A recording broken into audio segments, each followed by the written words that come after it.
Sir मुझे ये जानना है कि सर क्या हम लोग को लाइफ में नहीं करना चाहिए जिससे हम लोग को डाउनफॉल हो सकता है? क्या नहीं ऐसा क्या है जो नहीं करना चाहिए? कितने चाहते हैं ये हो आज के सेशन का टॉपिक इंटरेस्टिंग है, बिकॉज आज से पहले मैंने ऐसा कभी कुछ सोचा भी नहीं है, ना ऐसा कभी कोई टॉपिक किया है कि ऐसा क्या है जो हमें लाइफ में नहीं करना चाहिए। चाहे आप मेल हो, चाहे फीमेल हो, चाहे जॉब करते हो, चाहे बिजनेस करते हो, चाहे स्टूडेंट हो, कोई भी हो, लाइफ में किसी भी स्टेज पर हो, ऐसा क्या है जो हमें नहीं करना चाहिए?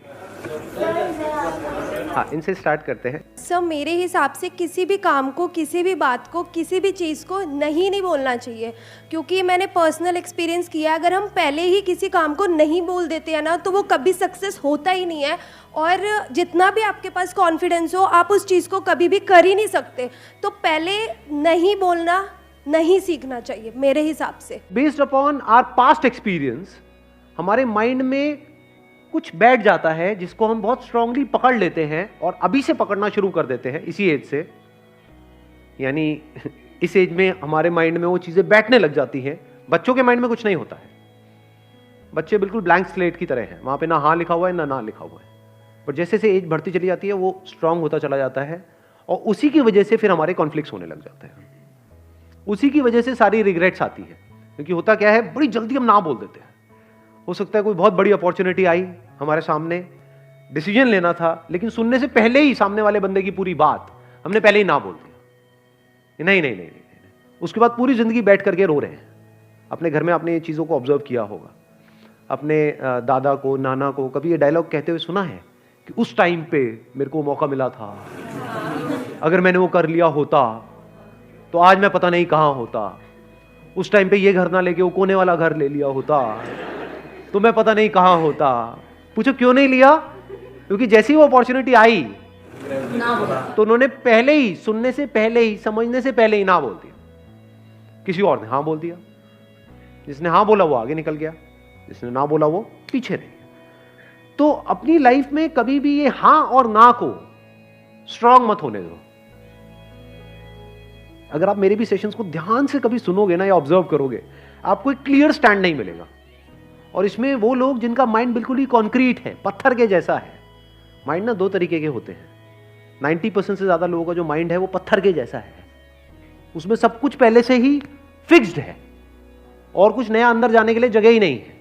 उस माइंड में जो पहले से फिक्स्ड है उससे मिलता जुलता कोई बंदा कोई बात करेगा, जैसे मैं कोई बात करूंगा तो कहेंगे हाँ हाँ बहुत बढ़िया बहुत बढ़िया बहुत बढ़िया, ये तो वैसे ही सोचता है बिल्कुल जैसे मैं सोचता हूं। और जैसे ही उससे अलग कोई थोड़ी सी बात करी जाएगी तो क्या होगा, गुस्सा आएगा, ये क्या बोल रहा है, ये सही नहीं। समझ गए क्या हो रहा है? इन माइंड्स को क्या कहो, पत्थर के जैसे माइंड है, सब रुका पड़ा है। दूसरे तरह का माइंड कौन सा होता है, जो एक नदी की तरह बह रहा है। जब तेजी से बहता है तो वहां पे कुछ भी पकड़ने के लिए नहीं है, आप कोई भी साइड नहीं ले सकते। और जैसे ही आप साइड नहीं लोगे तो लोगों को प्रॉब्लम होगी जिनका माइंड कॉन्क्रीट है। वो कहेंगे अच्छा आपने अपने इस सेशन में तो ये बोला था, इस सेशन में ये बोल रहे हो, तो क्या ये सही है या ये सही है? ये आती है प्रॉब्लम कई बार या नहीं आती है? तो भाई वो भी सही है, वो भी सही है, स्टैंड पॉइंट्स अलग अलग है। इस एंगल से देखोगे तो ये सही है, इस एंगल से देखोगे तो ये ही गलत है। सिक्के के एक तरफ से देखोगे, अगर लाइट इस तरफ से आ रही है तो उजाला है, सिक्के पर उजाला है। इधर से देखोगे तो क्या है, सिक्के पर अंधेरा है। तो अब आप कहोगे भैया क्लियर बात क्यों नहीं करते, सिक्के पर उजाला है या सिक्के पर अंधेरा है, सिक्का हेड है या सिक्का टेल है? क्लियर बोलो ना। ये दो बातें क्या करते हो, सिक्का हेड भी है टेल भी है, ऐसा कैसे हो सकता है? समझे? तो हो सकता है पास्ट में आपको किसी बंदे के साथ में कोई खराब एक्सपीरियंस हुआ, तो फ्यूचर में जिससे भी आप मिलने वाले हो सकता है वो भी गड़बड़ हो सकता है ना हो। Let me find out. तो फिर क्या होगा, जैसे आप बोलते हो लेट मी फाइंड आउट, आप धीरे धीरे आगे बढ़ने लग जाते हो। आप एकदम से ना बोलते हो, ना जल्दीबाजी में हां बोलते हो, और ये बड़ी कमाल की स्टेट होती है। Let me explore, let me find out. अब आपके अंदर पेशेंस आ गया है। लोगों के अंदर पेशेंस ही नहीं है, बड़ी जल्दी तैयार बैठे पड़े हैं अपना जजमेंट पास करने के लिए। कहीं भी जरा सा कुछ हो जाता है, बड़ी जल्दी जजमेंट पास नहीं करते हो कि उसने बहुत गलत किया। आपको पता भी है उसने क्या किया है, क्यों किया है, आपको पता भी है उसने किया भी है या नहीं किया है। नहीं, बस जजमेंट हमारा तैयार है। ऐसे ही जैसे हम दुनिया को जज कर रहे होते हैं, ऐसे ही अपने घर में और लोगों को जज कर रहे होते हैं, ऐसे ही खुद को जज कर रहे होते हैं। करते हैं नहीं करते? तो यस और नो क्या है, जजमेंट है।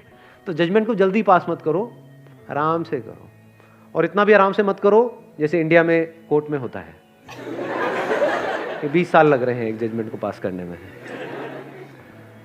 20 साल नहीं लगने चाहिए, ना 20 सेकंड लगने चाहिए, बीच का टाइम कहीं पे ठीक है, थोड़ा सा 2-4 दिन, 5 दिन, 20 दिन।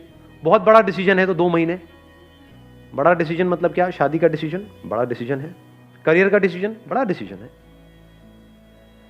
तो वहां पे अगर 20-25 दिन, महीना भी लग जाए, that is okay.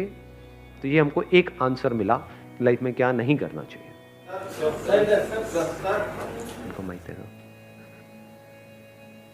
Actually sir मेरे को लगता है कि हमें हमारे ऊपर पर्सनली सेल्फ डाउट नहीं होना चाहिए कोई भी काम करने से पहले।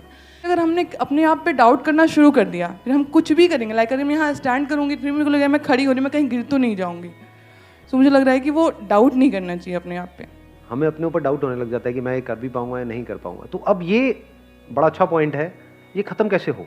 ये जो सेल्फ डाउट है ये एक बहुत बड़ी प्रॉब्लम है, क्योंकि अगर आपको अपने ऊपर ज़रूरत से ज़्यादा डाउट होने लग जाए, मैं इसको बोल सकता हूँ excess of everything is bad. Doubt हमारे माइंड में इस तरीके से आ रहा है कि मैं ये काम करूँ या ना करूँ, ठीक है होना चाहिए। मैं इस बंदे पे ट्रस्ट करूँ या ना करूँ, होना चाहिए। कोई बंदा आकर के बोल रहा है कि हाँ मेरे को पैसा दे दे, 1 साल में तेरा डबल करवा दूंगा, तो वहाँ पर डाउट होना चाहिए कि ये बंदा फ्रॉड है। तो अब अगर ये सेल्फ डाउट आपको हेल्प कर रहा है तब तो बहुत बढ़िया है। अगर इस सेल्फ डाउट की वजह से आप अटक गए हो लाइफ में, ये सेल्फ डाउट इतना ज्यादा बढ़ गया है कि आपने अपने हथियार ही डाल दिए हैं, कि आप कह रहे हो कि नहीं अब तो कुछ हो ही नहीं सकता, मैं तो कुछ कर ही नहीं सकती, मैं तो कुछ कर ही नहीं सकता, मेरे तो कुछ बस का ही नहीं। हाँ वो सब कुछ कर सकता है, वो अलग मिट्टी का बना हुआ है, मैं नहीं कर सकता। ये आने लग जाता है, नहीं आता है। इससे कैसे बचे? अंदर तक आपको ये पता होना चाहिए, अंदर तक, कि आप में, मुझ में, किसी में भी कोई फर्क नहीं है। Brain is brain, body is body. Brain is not your brain और माई ब्रेन। इस सच को देख पा रहे हो? सिर्फ ब्रेन में जो इंफॉर्मेशन पड़ी है वो अलग अलग है, बट जो ब्रेन है, जिस तरह से ब्रेन काम कर रही है, दैट इज सेम। उसमें इंफॉर्मेशन अलग अलग है। तो हार्डवेयर इज सेम, आंखें सेम है, शेप अलग अलग हो सकती है, बट जिस तरह से वो काम कर रही है, जैसे 2 कैमरास हैं अलग अलग कंपनीज के, तो बाहर से दिखने में अलग अलग हो सकते हैं, ब्रांड अलग अलग हो सकता है, पर जिस तरह से वो काम कर रहा है वो सेम है। जिस तरह से लाइट पड़ती है, मिरर पे जाती है, ये होता है, रिफ्लेक्ट करता है, फिर वो इमेज को कैप्चर कर, वो सेम है, वो अलग अलग नहीं है। ऐसे ही जब इस सच को आप देख लेते हो, यू, मी और anybody, we as in humans, we are all same. Your brain is not similar to Einstein's brain, it is same. तो एक एनर्जी आती है अंदर से। अब अपना अपने आप को अंडर एस्टिमेट करते हो ना ओवर एस्टिमेट करते हो, क्योंकि ओवर एस्टिमेट भी जो खच्चर करते हैं उनके भी माइंड में ये बैठा होता है मेरी ब्रेन तो पता नहीं क्या है, आई एम तो जीनियस। वो भी खच्चर है, जीनियस खच्चर है वो। हाँ। और एक है जो बेवकूफ खच्चर है, वो क्या कह रहा है कि नहीं नहीं मेरी ब्रेन में ही कुछ कमी है, नहीं मेरे में कुछ कमी है। मेरे में मतलब क्या? अलग तरह की इंफॉर्मेशन अंदर डाल दो, वो अलग तरह से काम करने लग जाएगी ब्रेन। सिंपल है। जैसे कभी ऐसा हो जाता है कि जब लाइफ में मूड बहुत खराब होता है, यानी एक तरह के थॉट्स अंदर चल रहे हैं, एक तरह की इंफॉर्मेशन अंदर प्ले होती चली जा रही है ब्रेन पे, एकदम से आपने मेरा कोई सेशन देखा या कोई बुक पढ़ी या किसी और का कोई सेशन देखा, एकदम से सब कुछ बदल गया। तो क्या बदला है वहां पर? क्या ब्रेन बदल गई है? हार्डवेयर बदला है, सॉफ्टवेयर ही तो बदला है, इंफॉर्मेशन ही तो बदली है। पहले अपने अंदर ही अंदर कुछ और बोल रहे थे, अब कुछ और बोल रहे हो। आया समझ में? नहीं आया कुछ? अब कहां पे है सेल्फ डाउट बताओ? अब यहां पे ना तो इंफीरियरिटी कॉम्प्लेक्स है हमारे अंदर, ना सुपीरियरिटी कॉम्प्लेक्स है, कुछ भी नहीं है। ये मतलब मेरी ब्रेन और आइंस्टाइन की ब्रेन सेम है, आपकी ब्रेन और किसी की भी, any person you name it, जो भी पास्ट में हुआ या अभी है या होने वाला है, सेम है, कोई फर्क नहीं है। इसको सिर्फ ढंग से यूज करना है, समझदारी से यूज करना है, बस, और कुछ नहीं है। इनको देना माइक जरा। हाँ पीछे। मैं बस ये कहना चाहता हूँ कि हमें अपनी जड़ों को नहीं भूलना चाहिए, अपने पेरेंट्स, उनके एक्सपीरियंसेस। बहुत अच्छा पॉइंट इन्होंने बोला है कि हमको अपनी जड़ों को कभी नहीं भूलना चाहिए। देखो एक पेड़ है, किस बेस पे डिसाइड होता है कि वो पेड़ कितना बड़ा हो सकता है? उसकी जड़ें कितनी अंदर तक है। तो अगर हमको ऊपर बढ़ना है, ऊपर मतलब आप कह सकते हो बाहर इस दुनिया में अगर बढ़ना है, तो अंदर जड़ें उतनी ही स्ट्रांग होनी चाहिए। अगर अपनी रूट्स को हमने छोड़ दिया और ऊपर बढ़ने की कोशिश कर रहे हैं तो गिर जाएंगे। थोड़ा सा आंधी तूफान आएगा, दिखेंगे भी नहीं कहां गए। तो हमें क्या नहीं करना चाहिए, कभी भी अपने माँ बाप की डिसरिस्पेक्ट नहीं करनी चाहिए किसी भी हालत में। अपने माँ बाप के बारे में कुछ बुरा सोचना तक नहीं चाहिए, करना तो बहुत दूर की बात है। और कुछ लोग थोड़ा बहुत पैसों के चक्कर में पता नहीं क्या क्या कर रहे हैं। किसके साथ? अपने माँ बाप के साथ। कौन है माँ बाप? आपकी जड़ें हैं। और सोचो, आपको एक मजेदार बात बता देता हूं कि जो बंदा, अगर आपको पहचानना हो ना कि वो बंदा कैसा है, कि उस बंदे के साथ उस पर भरोसा करना चाहिए नहीं करना चाहिए, तो उस बंदे को ये देखो कि वो अपने माँ बाप के साथ कैसे बिहेव करता है। उसने अपने माँ बाप के साथ क्या किया।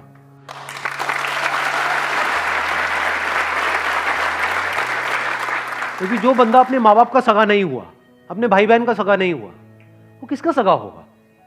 उस पर क्या भरोसा करोगे? वक्त आने पे वो आपको भी काटेगा। जिसने अपनी जड़ें काट दी, उसके लिए और दूसरा पेड़ कहां मैटर करता है? आप तो दूसरे हो ना। जिसने अपने को नहीं छोड़ा वो आपको क्या छोड़ेगा? तो इसको हमेशा याद रखना है। हैविंग सेड दैट, इसका मतलब ये नहीं है कि आप उनकी हर बात से एग्री करो। नहीं, ओपिनियन अलग अलग हो सकते हैं। डिसीजंस के बेस पे लड़ाई हो सकती है कि मेरा डिसीजन ये है, आपका डिसीजन ये है, मैं ये चाहता हूं, आप ये चाहते हो। उसमें लड़ाई हो सकती है और वहां पे करनी भी चाहिए। ये नहीं कि जो वो कह रहे हैं हर बात पे हम एग्री कर जाए। ऐसा नहीं होना चाहिए। फिर तो आपकी अपनी आइडेंटिटी ही क्या रही? कुछ भी नहीं है। वो बोलते रहेंगे, आप करते रहोगे।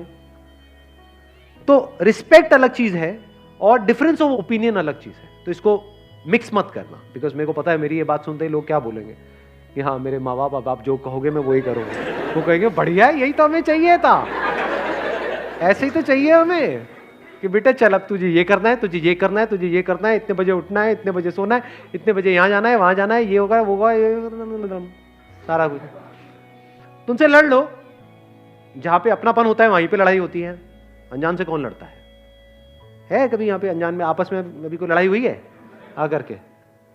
तू मुझे पसंद नहीं है, भाड़ किया किसी ने ऐसा आपस में? हाँ, नहीं किया। क्यों नहीं किया? क्योंकि अनजान है। क्या अपने अपने घर चले जाना है सबको इस सेशन के बाद में? किससे किसको क्या लेना देना है? अपनों से ही तो लड़ाई होती है, अपनी बीवी से, अपने पति से, अपने माँ बाप से। तो लड़ो, लड़ने में कोई बुराई नहीं है। अपनेपन से लड़ो। ऐसे लड़ो कि भाई लड़ेंगे, मरेंगे, कटेंगे, जो मर्जी करेंगे, अलग नहीं हो, रहेंगे साथ में।